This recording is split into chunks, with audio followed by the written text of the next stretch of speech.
આ શરીર છે ને એક ગાડી છે અને આત્મા છે એનો ડ્રાઈવર છે.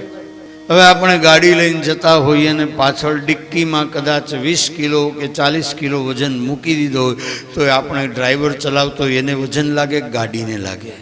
રાજાને કહ્યું કે રાજા, આ શરીર એ તો ગાડી છે, આત્મા છે, ડ્રાઈવર છે, અને ગાડી ઉપર વજન ચડાવ્યું એ ગાડીને લાગે, આત્માને નહીં.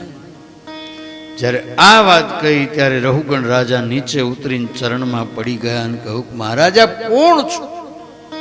મને ઇન્દ્રના વજ્રનો ભય નથી, મને શિવના ત્રિશૂળનો ભય નથી, મને વિષ્ણુના સારંગનો ભય નથી.